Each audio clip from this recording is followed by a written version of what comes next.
नमस्कार मित्रों, स्वागत है आपका स्टडी शिक्षा में, जहां हम हिंदी शिक्षण शास्त्र को सरल और प्रभावी ढंग से समझने का प्रयास करते हैं। आज के सत्र में हम इकाई के महत्वपूर्ण विषयों पर चर्चा करेंगे, जिसमें पद्य, गद्य, व्याकरण, अनुवाद, रचना शिक्षण, गृहकार्य और सुलेख शिक्षण जैसी विषय वस्तु शामिल है। अगर आप हिंदी शिक्षक बनने की तैयारी कर रहे हैं या हिंदी शिक्षण में गहरी समझ विकसित करना चाहते हैं, तो ये वीडियो आपके लिए बेहद उपयोगी होगा। तो चलिए आज के इस ज्ञान यात्रा को आरंभ करते हैं और हिंदी शिक्षण को और रोचक बनाते हैं। इकाई पद्य शिक्षण का अर्थ, उद्देश्य, महत्व, विधियां, सोपान। पद्य शिक्षण भाषा शिक्षण का एक महत्वपूर्ण अंग है, जो विद्यार्थियों को साहित्यिक सौंदर्य, भावनात्मक अभिव्यक्ति और सांस्कृतिक मूल्यों से परिचित कराता है। यह शिक्षण प्रक्रिया कविता, छंद और गीतों के माध्यम से भाषा की गहराई को समझने में सहायक होती है। पद्य शिक्षण का अर्थ। पद्य शिक्षण का तात्पर्य विद्यार्थियों को कविता, छंद और गीतों के माध्यम से भाषा की सौंदर्यता, भावनात्मक अभिव्यक्ति और सांस्कृतिक मूल्यों से परिचित कराना है। यह शिक्षण प्रक्रिया साहित्यिक संवेदनशीलता को विकसित करने में सहायक होती है। पद्य शिक्षण के उद्देश्य। भाषा सौंदर्य की समझ, कविता के माध्यम से भाषा की लय, ध्वनि और भावनात्मक गहराई को समझाना। साहित्यिक अभिरुचि विकसित करना, विद्यार्थियों में साहित्य के प्रति रुचि उत्पन्न करना। भावनात्मक अभिव्यक्ति, कविता के माध्यम से भावनाओं को व्यक्त करने की क्षमता विकसित करना।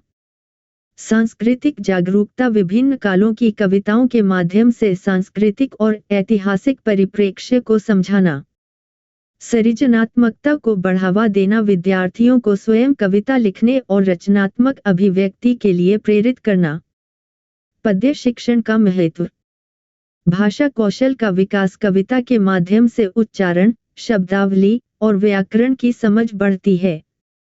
साहित्यिक संवेदनशीलता, विद्यार्थियों में साहित्यिक सौंदर्य और भावनात्मक गहराई की समझ विकसित होती है। सांस्कृतिक और ऐतिहासिक ज्ञान, विभिन्न कवियों की रचनाओं के माध्यम से समाज और इतिहास की जानकारी मिलती है। सृजनात्मकता और कल्पनाशीलता, कविता लेखन और विश्लेषण से विद्यार्थियों की रचनात्मकता को बढ़ावा मिलता है। पद्य शिक्षण की विधियां।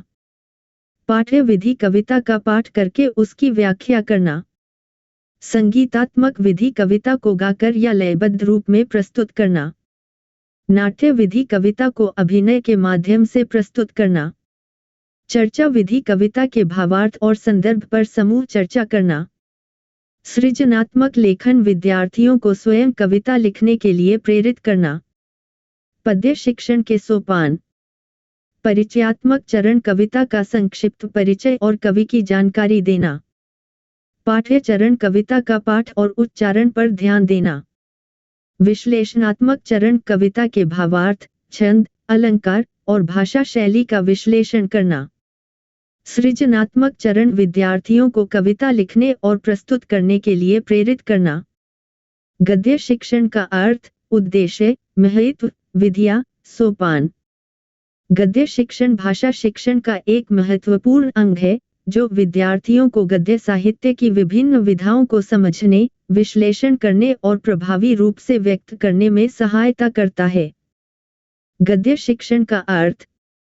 गद्य शिक्षण का तात्पर्य विद्यार्थियों को गद्य साहित्य की विभिन्न विधाओं, निबंध, कहानी, उपन्यास, नाटक, जीवनी, यात्रा संस्मरण आदि का अध्ययन कराना और उन्हें भाषा की संरचना, शैली तथा अभिव्यक्ति कौशल में दक्ष बनाना है। गद्य शिक्षण के उद्देश्य। गद्य शिक्षण के निम्नलिखित उद्देश्य होते हैं। विद्यार्थियों के शब्द भंडार का विकास करना। भाषा की स्पष्टता, क्रमबद्धता और संगमता को बढ़ाना। वाचन कौशल में सुधार लाना, जिससे गतियतिलय और उच्चारण में शुद्धता आए। तार्किक और रचनात्मक सोच को विकसित करना। साहित्यिक, सांस्कृतिक और सामाजिक ज्ञान को बढ़ावा देना।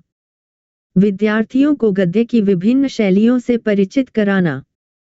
गद्य शिक्षण का महत्व।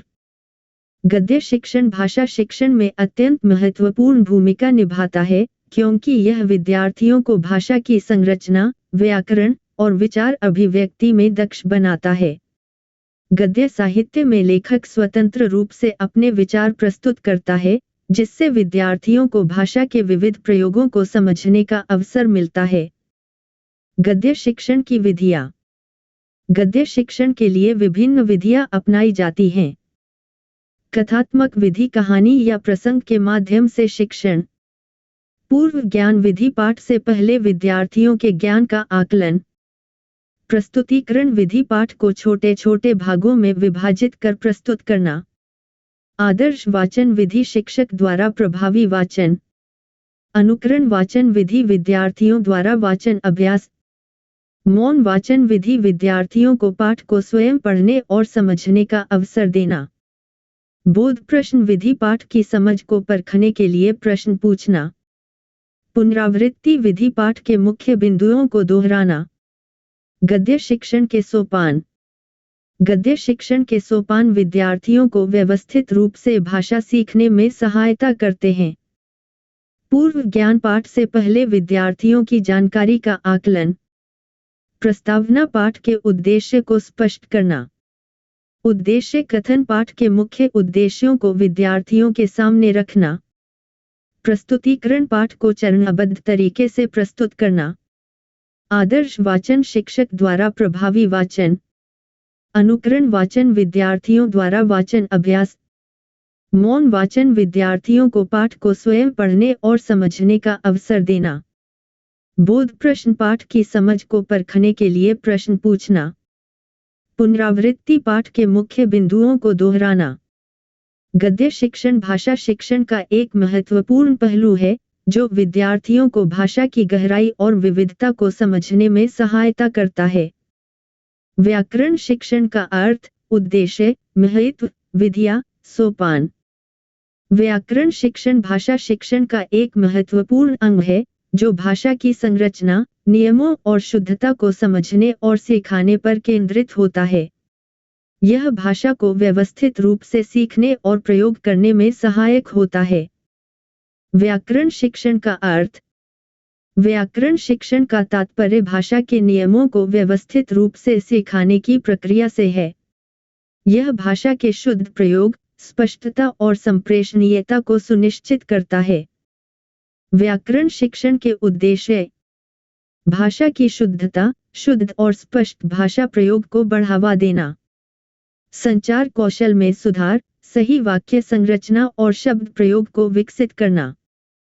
भाषा के नियमों की समझ, व्याकरणिक नियमों को समझकर भाषा को प्रभावी रूप से प्रयोग करना।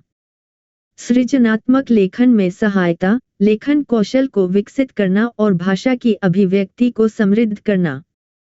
भाषा के अनुशासन को बनाए रखना, भाषा को व्यवस्थित और संरचित रूप में प्रयोग करने की क्षमता विकसित करना। व्याकरण शिक्षण का महत्व। भाषा की स्पष्टता और प्रभावशीलता बढ़ती है। संचार कौशल में सुधार होता है। लेखन और बोलने की क्षमता विकसित होती है। भाषा के नियमों को समझने से त्रुटियों में कमी आती है। भाषा शिक्षण को अधिक प्रभावी और संरचित बनाया जा सकता है। व्याकरण शिक्षण की विधियां। नियम आधारित विधि, प्रत्यक्ष रूप से व्याकरण के नियमों को सिखाना। प्रयोग आधारित विधि, भाषा के प्रयोग के माध्यम से व्याकरण को समझाना। संदर्भ विधि, साहित्यिक और व्यावहारिक उदाहरणों के माध्यम से व्याकरण सिखाना। संवाद विधि, बातचीत और संवाद के माध्यम से व्याकरणिक नियमों को स्पष्ट करना। मिश्रित विधि, विभिन्न विधियों का संयोजन करके प्रभावी शिक्षण प्रदान करना। व्याकरण शिक्षण के सोपान। मौलिक शब्द ज्ञान, शब्दों के अर्थ और प्रयोग को समझना। वाक्य संरचना, वाक्य निर्माण और उसके घटकों को समझना। व्याकरणिक नियमों का अभ्यास, नियमों को व्यावहारिक रूप से प्रयोग करना। त्रुटि सुधार, भाषा प्रयोग में होने वाली त्रुटियों को पहचानकर सुधार करना। रचनात्मक लेखन, व्याकरण के ज्ञान को लेखन और हिंदी शिक्षण में अनुवाद का अर्थ, विशेषताएं, रचना शिक्षण, कहानी, पत्र, नाटक एवं निबंध, उद्देश्य, महत्व, विधियाँ, सोपान। हिंदी शिक्षण में अनुवाद एक महत्वपूर्ण विधि है, जिसका उद्देश्य भाषा कौशलों को विकसित करना और भाषाई संरचना को स्पष्ट करना होता है। यह विधि विशेष रूप से द्वितीय भाषा शिक्षण में उपयोगी होती है, जहां शिक्षार्थी अपनी मातृभाषा के माध्यम से हिंदी भाषा को समझने और सीखने का प्रयास करते हैं। अनुवाद का अर्थ एवं विशेषताएं। अर्थ: अनुवाद विधि में शिक्षार्थी को एक भाषा से दूसरी भाषा में पाठ्य सामग्री को परिवर्तित करने का अभ्यास कराया जाता है। विशेषताएं: भाषा की संरचना और व्याकरण को समझने में सहायक। शब्दावली और वाक्य रचना पर विशेष ध्यान दिया जाता है। शिक्षार्थी को दोनों भाषाओं की सांस्कृतिक और भाषाई विविधताओं से परिचित कराता है। मौखिक अभ्यास की अपेक्षा लिखित अभ्यास पर अधिक बल दिया जाता है। रचना शिक्षण, कहानी, पत्र, नाटक एवं निबंध। रचना शिक्षण का उद्देश्य विद्यार्थियों में सृजनात्मकता, भाषा कौशल और अभिव्यक्ति क्षमता को विकसित करना है। कहानी, कल्पनाशीलता और कथानक निर्माण पर बल। पत्र, औपचारिक और अनौपचारिक संचार कौशल का विकास। नाटक, संवाद, अभिनय और भावाभिव्यक्ति का अभ्यास। निबंध, विचारों को तार्किक रूप से प्रस्तुत करने की क्षमता विकसित करना। उद्देश्य एवं महत्व: भाषा शिक्षण को रोचक और प्रभावी बनाना। विद्यार्थियों को व्याकरण, शब्दावली और शैलीगत विविधताओं से परिचित कराना। संप्रेषण कौशल को सशक्त बनाना। साहित्यिक अभिरुचि और सृजनात्मकता को बढ़ावा देना। विधियाँ एवं सोपान। अनुवाद विधि: मातृभाषा से हिंदी में अनुवाद कर भाषा संरचना को समझाना। व्याकरण केंद्रित विधि: भाषा के नियमों को स्पष्ट करना। सृजनात्मक लेखन: विद्यार्थियों को स्वतंत्र रूप से लिखने के लिए प्रेरित करना। चरणबद्ध शिक्षण: सरल से जटिल स्तर तक भाषा शिक्षण को व्यवस्थित रूप से प्रस्तुत करना। हिंदी शिक्षण में गृहकार्य स्वरूप एवं संशोधन। हिंदी शिक्षण में गृहकार्य का स्वरूप और संशोधन शिक्षण प्रक्रिया को अधिक प्रभावी बनाने में महत्वपूर्ण भूमिका निभाते हैं। गृहकार्य का उद्देश्य केवल अभ्यास कराना नहीं होता, बल्कि यह भाषा कौशल के विकास, आत्मनिर्भरता बढ़ाने और शिक्षार्थियों को विषय वस्तु से गहराई से जोड़ने का एक माध्यम होता है। गृहकार्य का स्वरूप: भाषा कौशल विकास गृहकार्य में सुनने, बोलने, पढ़ने और लिखने से जुड़े अभ्यास शामिल किए जाते हैं। रचनात्मकता और अभिव्यक्ति: शिक्षार्थियों को निबंध, कहानी लेखन, संवाद निर्माण और कविता लेखन जैसे कार्य दिए जाते हैं। व्याकरण और शब्दावली: वाक्य निर्माण, शब्दार्थ, पर्यायवाची विलोम शब्द और व्याकरणिक संरचना पर आधारित अभ्यास दिए जाते हैं। पाठ्यपुस्तक आधारित कार्य: पाठ के सारांश, प्रश्नोत्तर और पाठ विश्लेषण से जुड़े कार्य दिए जाते हैं। व्यावहारिक और प्रायोगिक कार्य: शिक्षार्थियों को भाषा के प्रयोग से जुड़े कार्य, जैसे संवाद लेखन, समाचार लेखन और पत्र लेखन दिए जाते हैं। गृहकार्य का संशोधन: प्रत्येक छात्र की क्षमता के अनुसार कार्य गृहकार्य को छात्रों की क्षमता और उनकी भाषा दक्षता के अनुसार संशोधित किया जाना चाहिए।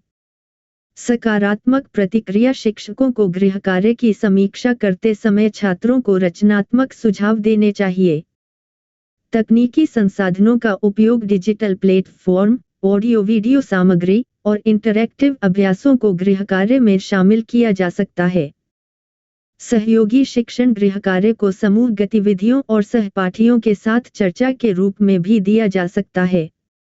व्यक्तिगत सुधार पर ध्यान: गृहकार्य का उद्देश्य केवल अंक देना नहीं, बल्कि छात्रों की भाषा सुधार में सहायता करना होना चाहिए। हिंदी सुलेख शिक्षण गुण, उद्देश्य एवं विधियाँ। हिंदी सुलेख शिक्षण भाषा शिक्षण का एक महत्वपूर्ण अंग है, जो विद्यार्थियों की लेखन क्षमता, स्पष्टता और सौंदर्यबोध को विकसित करता है। इसे प्रभावी बनाने के लिए विभिन्न गुण, उद्देश्य और विधियाँ अपनाई जाती हैं। गुण: स्पष्टता, अक्षरों का सही आकार और संतुलन। सौंदर्यबोध, लेखन में आकर्षण और सुव्यवस्थितता। सी, गति, उचित गति से लिखने की क्षमता। शुद्धता, वर्तनी और व्याकरण की त्रुटियों से मुक्त लेखन। संगति, समानता और संतुलन बनाए रखना। उद्देश्य, लेखन कौशल का विकास, विद्यार्थियों को सुलेख के माध्यम से सुंदर और स्पष्ट लिखने की आदत डालना। ध्यान और एकाग्रता बढ़ाना, लेखन प्रक्रिया में मानसिक अनुशासन विकसित करना। भाषा की समझ बढ़ाना, सही वर्तनी, व्याकरण और शब्दों के प्रयोग को सुदृढ़ करना। सृजनात्मकता को प्रोत्साहित करना, विद्यार्थियों को लेखन में रचनात्मकता और मौलिकता विकसित करने में सहायता करना। विधियाँ। अनुकरण विधि, शिक्षक द्वारा लिखे गए शब्दों और वाक्यों का अनुसरण करना। रूपरेखा विधि, अक्षरों और शब्दों की रूपरेखा बनाकर अभ्यास करना। श्यामपट्ट विधि, बोर्ड पर लिखकर विद्यार्थियों को अभ्यास कराना। संगीतात्मक विधि, लयबद्ध तरीके से अक्षरों को लिखने का अभ्यास। डिजिटल विधि, आधुनिक तकनीकों जैसे टाइपिंग और डिजिटल लेखन का उपयोग। हमने इस वीडियो में महर्षि दयानंद यूनिवर्सिटी के अनुसार सिलेबस के हर एक टॉपिक को कवर किया है और वीडियो भी काफ़ी छोटा बनाने की कोशिश की है ताकि आप एग्जाम का रिवीजन कर सकें। आप एग्जाम में ऊपर बताए गए हर टॉपिक को अपने अनुसार बढ़ा चढ़ा कर लिख सकते हैं और अच्छा नंबर प्राप्त कर सकते हैं। मिलते हैं इस वीडियो की अगली कड़ी में, तब तक के लिए नमस्कार।